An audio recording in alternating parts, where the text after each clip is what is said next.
Assalamualaikum warahmatullahi wabarakatuh. Kami dari kelompok 6 ingin mempresentasikan hasil diskusi dari kelompok kami tentang motivation, job design, and extrinsic reward yang beranggotakan Septian Dwi Chandra, NPM 20.01.01.0001, saya Nur Hafizah 20.01.01.0009, dan Nurbaiti Dewi Aryani 20.01.01.0011. Motivation, job design, and extrinsic reward. Motivasi sering dipelajari dengan mengacu pada kebutuhan, motif, dorongan, dan tujuan atau insentif. Penekanan pada kebutuhan dan motif menyoroti keterkaitan antara motivasi dan kepribadian. 1. Kebutuhan. Kebutuhan dapat diklasifikasikan sebagai misalnya kebutuhan fisiologis, keamanan atau keselamatan, sosial, ego, atau harga diri. 2. Motif.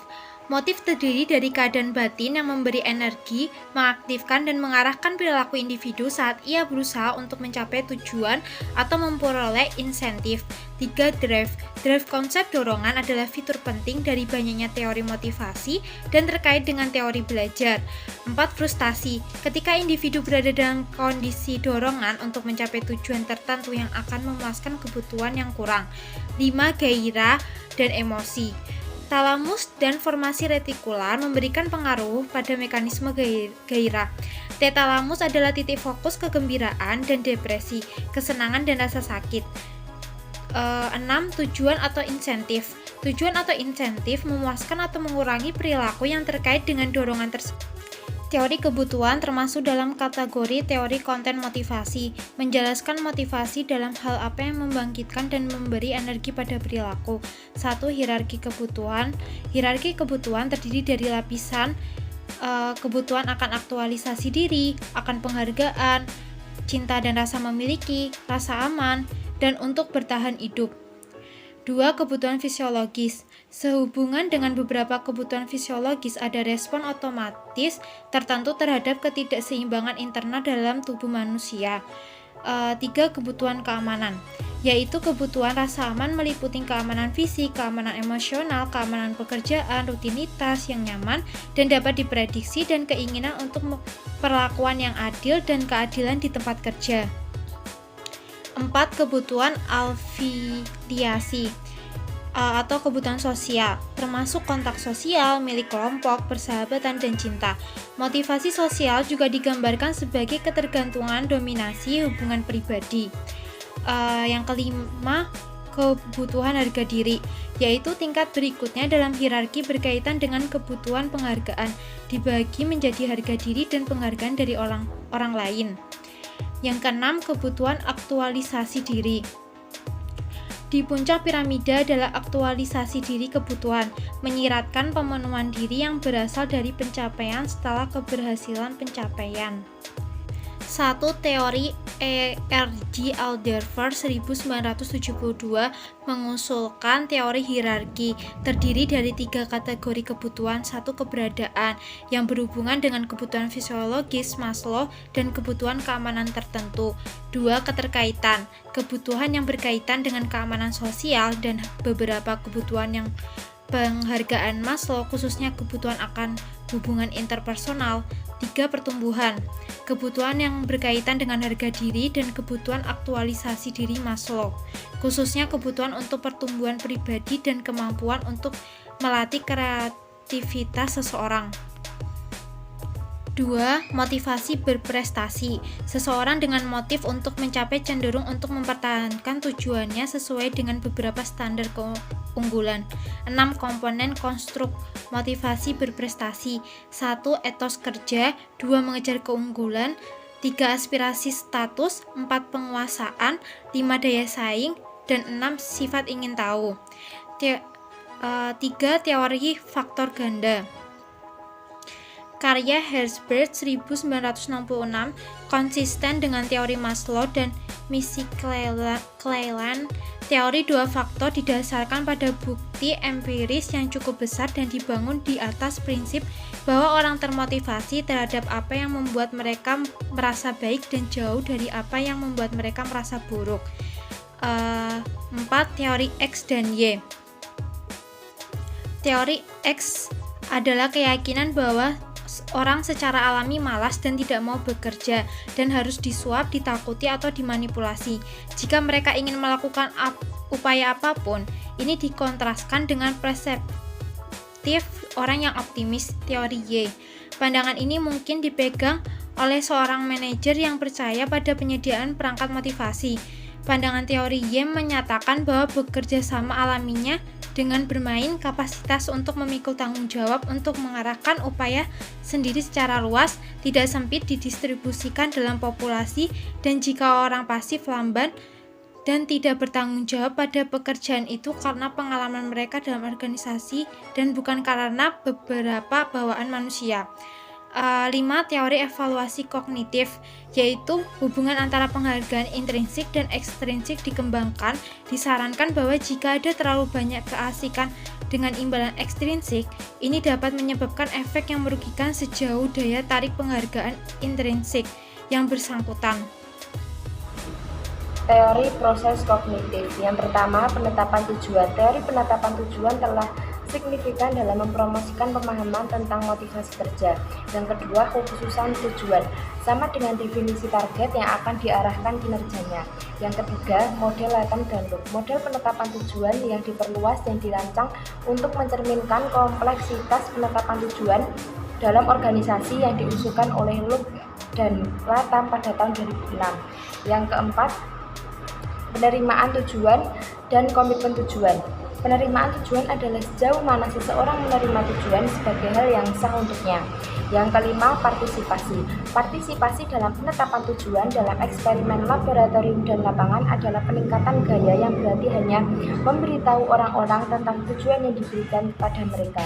Yang keenam, evaluasi teori penetapan tujuan. Teori penetapan tujuan yang terkait dengan tugas tetap menjadi model perilaku kerja termotivasi yang paling kuat dan berguna dalam keberadaan oleh Latham dan Pinder pada tahun 2005. Teori harapan. Teori ini menguraikan pandangan bahwa kita memilih di antara perilaku alternatif, seperti halnya kita mengantisipasi kemungkinan hasil dari berbagai tindakan, dan dapat menempatkan bobot pada setiap hasil yang mungkin. Yang pertama, model harapan Fromm. Fromm tahun 1964 mengajukan rumusan teori harapan yang terkenal, yaitu valensi, hasil tingkat pertama, hasil tingkat kedua, harapan, dan perantara. Yang kedua, model harapan Porter dan Lawler. Mereka menempatkan teori harapan pertama dalam konteks organisasi dengan konsekuensi praktis. Yang ketiga, penguatan versus teori harapan. Teori penguatan dan teori harapan memiliki landasan konseptual yang sama dan menekankan keinginan individu untuk mencari pengalaman yang menyenangkan. Yang selanjutnya, teori ekuitas. Teori ekuitas sebagai teori perbandingan sosial mengambil pandangan yang mirip dengan teori harapan. Yang selanjutnya, teori proses versus teori konten. Teori proses menangani studi motivasi dengan cara yang sedikit berbeda, sama seperti teori yang kita temukan, yaitu teori kebutuhan. Teori penempatan tujuannya yaitu menunjukkan bahwa individu dimotivasi oleh tugas-tugas sulit di mana kesuksesan tidak dijamin. Yang selanjutnya, teori kontrol motivasi. Teori kontrol adalah saingan teori penetapan tujuan, tetapi yang terakhir, yang memiliki kesamaan tertentu dengan yang pertama. Yang selanjutnya, identitas sosial perspektif. Pendekatan ini adalah proposisi bahwa melalui identifikasi sosial, seseorang melihat dirinya menyatu dengan kelompok atau menjadi bagian dari kelompok, dan individu mempertahankan diri mereka sendiri hal keanggotaan kelompok mereka. Yang selanjutnya, budaya dan motivasi. Sebelumnya, pengaruh budaya diakui. Jadi oleh karena itu, dalam mengevaluasi teori motivasi, penting untuk mempertimbangkan signifikan budaya. Yang terakhir, teori refleksi motivasi. Kepribadian dipandang sebagai asal mula motivasi dan itulah sebabnya ia diakomodasi. Dalam pendekatan inovatif, ini yang memerlukan upaya lebih lanjut untuk mengatasinya.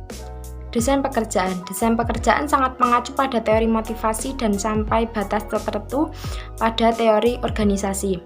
Yang pertama, model karakteristik pekerjaan. Model karakteristik pekerjaan atau JCM, penulis berfokus pada apa yang mereka sebut sebagai 5 karakteristik inti dari suatu pekerjaan. Yang kedua, spesialisasi pekerjaan. Salah satu pendekatan yang diadopsi Frederick Taylor menentukan cara paling efisien dalam melakukan setiap bagian pekerjaan, selain desain alat yang diperlukan dan tata letak tempat kerja. Yang selanjutnya, rotasi pekerjaan. Pendekatan ini melibatkan pemindahan pekerja secara sistematis dari satu pekerjaan ke pekerjaan lain untuk memberikan lebih banyak minat dan kepuasan di tempat kerja. Selanjutnya, perluasan pekerjaan. Pendekatan ini memerlukan perluasan pekerjaan pekerja untuk memasukkan tugas-tugas yang sebelumnya dilakukan oleh pekerja lain. Yang selanjutnya, pengayaan pekerjaan. Hasil mengecewakan yang timbul dari adopsi rotasi pekerjaan dan perluasan pekerjaan membuka jalan di akhir 1950-an untuk pendekatan yang lebih canggih untuk desain pekerjaan. Saya Septian Chandra akan meneruskan pemaparan materi dari Mbak Betty. Yang pertama ada evaluasi GCM. Telah memperluas konsep Herzberg tentang pengayaan pekerjaan dan mengacu pada teori kebutuhan dan teori harapan. Yang kedua, grup dan desain pekerjaan. Sejauh ini fokusnya terutama pada desain pekerjaan dalam konteks pekerjaan individu. Untuk yang ketiga, kelompok kerja otonom. Dengan kelompok dapat menikmati sejumlah besar penentuan nasib sendiri. Yang keempat, pemberdayaan. Sebagai konsep motivasi dikatakan diasosiasikan dengan memungkinkan daripada mendelegasikan. Yang kelima, sistem produksi ramping. Ada beberapa prinsip utama dalam sistem produksi ramping, dua diantaranya adalah fokus pelanggan dan kerja tim. Atau yang keenam, teknologi baru dan desain pekerjaan. Teknologi baru mengacu pada serangkaian perubahan yang dihasilkan oleh pengembangan microchip dan dapat secara luas diklasifikasikan sebagai teknologi manufaktur maju dan perkantoran. Masih di dalam lingkup desain pekerjaan, untuk yang pertama ada alternatif dari jadwal kerja tradisional. Adalah pembagian kerja di mana misalnya satu karyawan bekerja di pagi hari atau selama setengah minggu dan yang lainnya bekerja di sore hari atau selama sisa minggu itu. Berbagi pekerjaan mungkin diinginkan oleh orang-orang yang lebih suka bekerja paruh waktu, mungkin karena alasan keluarga, bisa juga baik untuk organisasi karena mampu memanfaatkan talenta orang-orang yang keadaannya menuntut jadwal kerja yang fleksibel. Untuk yang kedua, fleksibilitas kerja. Pendekatan ini merupakan penyempurnaan dari rotasi pekerjaan.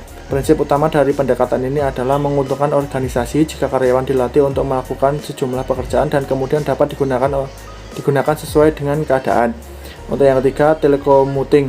Pendekatan penjadwalan kerja ini tampaknya semakin penting dan mengacu pada karyawan. Karyawan dapat melakukan berbagai tugas, mulai dari memproses data hingga menerima pesanan melalui telepon serta memanfaatkan keterampilan pekerja profesional atau berbasis pengetahuan.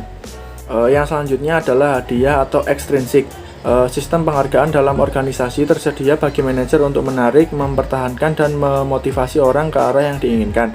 Yang pertama, tujuan dan filosofi. Tujuan dari sistem penghargaan adalah untuk menarik, mempertahankan, dan memotivasi karyawan yang memenuhi syarat. Yang kedua, penentuan hadiah. Secara tradisional, banyak sistem penghargaan ekstrinsik telah ditentukan oleh perundingan bersama. Yang ketiga, pengaruh eksternal. Daya saing eksternal daripada ekuitas internal merupakan pertimbangan dalam menentukan imbalan. Yang keempat, jenis hadiah.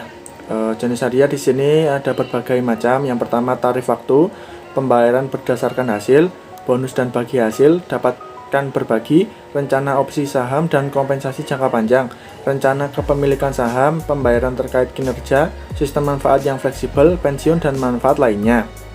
Sekian presentasi dari kelompok kami. Jika ada kurang dan lebihnya mohon maaf. Wassalamualaikum warahmatullahi wabarakatuh.